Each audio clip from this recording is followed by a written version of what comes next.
Today we are going to revise the 3 chapters of geography, environment, inside our earth and changing earth. Okay? First come to environment. So what is the meaning of environment? Anybody want to tell? What is environment? Yes. Whatever is in our surroundings is called our environment. ठीक है, हमारे आसपास जो भी हमको दिखता है हमारे सराउंड्स में, है ना, अगर ये हमारी अर्थ है, इसके सराउंड में जो भी चीज़ें हैं, इसमें एनिमल, प्लांट, बिल्डिंग, ठीक है, वो सब क्या है? Environment. So there are 3 components of environment. One is natural component, another is human itself और हरसेल्फ, ठीक है, और तीसरा है आपका ह्यूमन मेड कंपोनेंट्स, मतलब नेचर ने जो भी बनाया है, प्लांट, एनिमल्स, ठीक है, फिर हम खुद और जो हमने बनाए रोड, बिल्डिंग्स, ठीक है, whatever you see all these artificial structures, वो सारे आपके क्या है? Component of environment. यहाँ पर इन तीनों में किसी को कोई डाउट है? ठीक है. अब अगर हम इस एनवायरनमेंट के पार्ट्स को अलग अलग बांटेंगे तो जिन्हें डोमेन्स कहा जाता है on the basis of their special features, ठीक है, उन्हें सेपरेट किया जा सकता है. So there are 3 major domains: lithosphere, hydrosphere, atmosphere. ठीक है. तो जो हमारी अर्थ है, अर्थ का जो ऊपर वाला जो सॉलिड पार्ट है, क्रस्ट, बेसिकली उसको ही क्या कहते हैं? लिथोस्फीयर. ठीक है. ये इनसाइड और अर्थ में हम दोबारा पढ़ेंगे कि हमारे we have 3 layers of the earth: crust, mantle and core.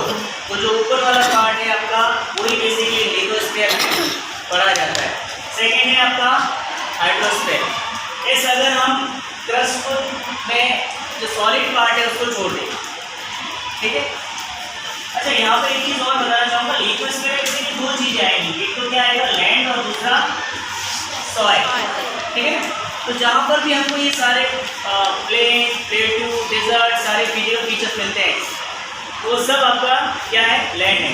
लेकिन जो फर्टाइल पार्ट है, जहाँ पे क्रॉप ग्रो करती है, वो आपका क्या है? सॉइल.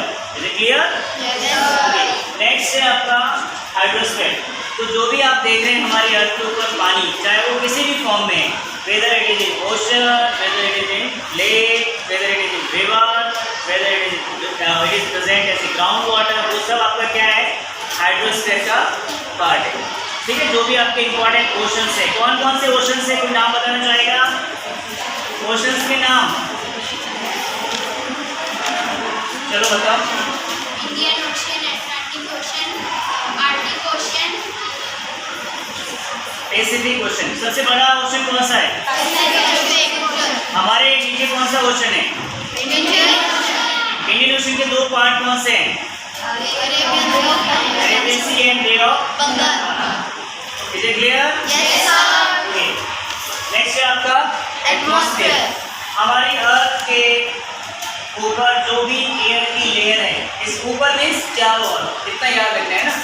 हम अर्थ के एक पार्ट में रह रहे हैं, लेकिन इसके नीचे दोनों पोल है, वहाँ पर भी लोग एडजस्ट करते हैं. ग्रेविटेशन है, इतनी बड़ी अर्थ है, ठीक है, वहाँ पर भी रिसर्च सेंटर वगैरह बने हुए हैं. ऐसा नहीं है कि लोग दोनों पोल में नहीं रहते. कुछ लोग साइंटिस्ट वगैरह वहाँ पे रहते हैं.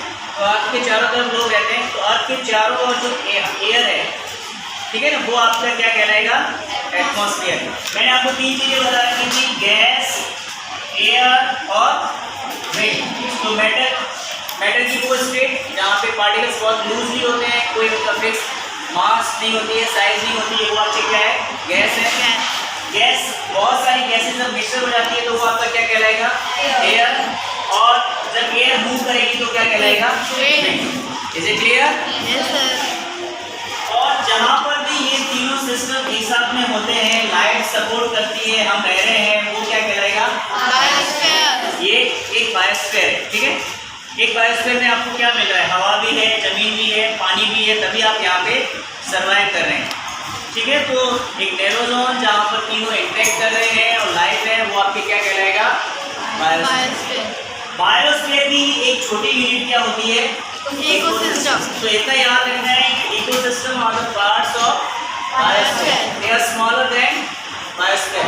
अब इकोसिस्टम में क्या होगा? देयर में भी सेवरल इकोसिस्टम. एक इस एरिया का इकोसिस्टम हो सकता है, एक तालाब का हो सकता है, एक बगीचे का हो सकता है. मतलब एक तालाब में कुछ जीव आपस में इंटरेक्ट कर रहे होंगे, एक जगह पे एक फॉरेस्ट में कुछ जीव आपस में इंटरेक्शन कर रहे होंगे, ठीक है, जानवर एक दूसरे को खाते हैं या हम लोग किसी जगह से फल लेते हैं, वापस क्रॉप उगाते हैं, तो वो जो इंटरेक्शन होता है लिविंग और नॉन लिविंग का या लिविंग का, ठीक है, वो सारा आपका क्या कहलाएगा? Ecosystem. Is it clear? Now come to the next chapter, आपका है इंटीरियर ऑफ दी अर्थ। ये भी हमने पढ़ा था। हमारे अर्थ की सबसे ऊपर वाली लेयर कौन सी है? क्रस्ट।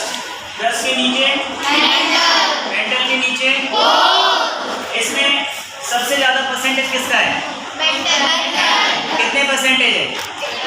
84%। क्रस्ट कितनी थी? 1%। और रिमेनिंग ये आपकी 54 है, ठीक है ना। इसमें सबसे ज्यादा सॉलिड कौन सी है? कोर, ठीक है ना। जो कोर होती है, जैसे हमारी अर्थ बनी due to the process of magnetic differentiation. जब हमारी अर्थ बनी तो वो चर्न कर रही थी, चर्न की जो सारे जो हैवी मेटल्स हैं वो नीचे चले गए। तो आप जैसे जैसे नीचे जाएंगे वैसे वैसे क्या होगा? हैवी मेटल्स मिलेंगे और ऊपर आपको थोड़े जो मिनरल्स मिलेंगे वो हैवी नहीं होंगे, ठीक है। फिर हमने रॉक्स पढ़ी। रॉक्स बेसिकली क्या है? हम साइंस में पढ़ते हैं ना, साइंस में पढ़ते हैं, साइंस में आपने पढ़ा है there is a atom. Atom से क्या बनते हैं? एलिमेंट्स बनते हैं। एलिमेंट से आपसे कंपाउंड भी बनते हैं। ये कंपाउंड आपके क्या बनाएंगे? या कंपाउंड या एलिमेंट दोनों क्या बनाते हैं? मिनरल्स बनाते हैं। जब बहुत सारे मिनरल्स एक ही जगह एक्यूमुलेट हो जाते हैं तो वो क्या कहलाती है? रॉक। और रॉक से जब हम एक जैसी चीज़ों को बाहर निकालते हैं तो वो क्या होते हैं? मिनरल्स। मान लीजिए कि एक रॉक है, देयर इज अ रॉक, ठीक है, उसमें आयरन भी है, उसमें एल्युमिनियम भी है, उसमें कॉपर भी है, तो वो क्या है? रॉक है ना, उसमें सिलिका भी है, मिट्टी भी हो सकती है, लेकिन हमने उसको एक्सट्रैक्शन से उसमें से एक चीज़ निकाल लिया, कॉपर निकाल ली, तो वो कॉपर क्या है? मिनरल है। तो जो नेचुरली अक्रिंग सब्सटेंस है जिनकी एक जैसी इंटरनल स्ट्रक्चर या डिफाइनेबल इंटरनल स्ट्रक्चर होता है वो आपके क्या कहलाते हैं? मिनरल्स। जैसे कॉपर, आयरन, एल्युमिनियम, ठीक है, ये मेटेलिक भी हो सकते हैं और नॉन मेटेलिक भी हो सकते हैं। Is it clear? फिर रॉक हमने पढ़ी थी। नेचुरली जो आपके वॉल्केनिक इरप्शन होता है उससे जो रॉक बनेगी वो आपकी कौन सी है? इग्नियस। फिर हवा से या पानी के एक्यूमुलेशन से जो लेयर है, लेयर के ऊपर लेयर चढ़ती जाएगी और जो रॉक बनेगी वो आपकी कौन सी है? फिर इन दोनों रॉक में चेंज होगा तो कौन सी रॉक बनेगी? एग्जाम्पल इग्नियस का ग्रेनाइट और बेसाल्ट, सेडिमेंट्री का सैंडस्टोन, कोल, ये सब क्या है आपके? सेडिमेंट्री। और आपके ये जो मार्बल वगैरह देखते हैं ये आपके क्या है? एंड द लास्ट चैप्टर था आपका over changing earth. Over changing earth में हमने क्या देखा? जो हमारी अर्थ है, ये अर्थ की जो क्रस्ट है, ये क्रस्ट आपके बहुत सारे पार्ट में टूटी हुई है। इन सारे पार्ट्स को क्या कहते हैं? प्लेट्स। प्लेट्स कहते हैं। अब ये प्लेट्स आपस में मूव कर रही है, कोई पास में आ रही है, कोई दूर जा रही है, कोई पैरेलली मूव कर रही है। There are 3 kinds of movement, ठीक है, आपको 9th क्लास में या और हायर क्लासेस में पढ़ेंगे। तो लेकिन ऐसे हम 2 तरह के मूवमेंट्स देखते हैं अर्थ के आसपास। एक मूवमेंट अंदर से हो रहा है, उसे क्या कहेंगे? एंडोजेनिक। एक बाहर हो रहा है, हवा चल रही है, पानी आ रहा है, बर्फ गिर रही है, वो आपके सारे क्या है? एंडोजेनिक। तो इनसे भी बहुत सारे लैंडफॉर्म्स बनते हैं। अंदर से जो मूवमेंट हो रहा है उसमें अर्थक्वेक आएगा। अगर प्लेटें आपस में टकराती है या दूर जाती है तो उससे भी क्या आते हैं? आपके अर्थक्वेक आते हैं। वॉल्केनिक इरप्शन से ऐसे ही आता है, ज़्यादातर प्रेशर एक्यूमुलेट हो जाता है तो वॉल्केनिक्स निकलते हैं, ठीक है। ये भी हमने पढ़ लिया था। लास्ट आपका इसमें river, sewage, ice and winds, तो इनसे अलग अलग स्ट्रक्चर बनते हैं वो हमने देखा। रिवर से आपके कौन कौन से स्ट्रक्चर बने थे हमने देखा? मेंढक, वाटरफॉल, ऑक्सबो लेक और कोई flood plain, very good, levees और डेल्टा, वेरी गुड। अब सी वेव से कौन से बनेंगे? हाँ बताओ। सी आर, सी के और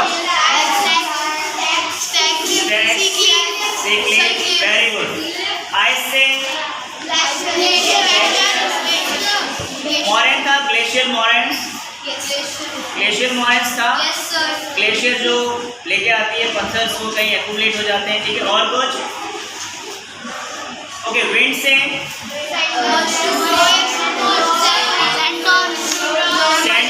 सैंड ड्यून्स, लॉयस, ठीक है। Okay, very good. So it's all about these 3 chapters, ठीक है। ओके।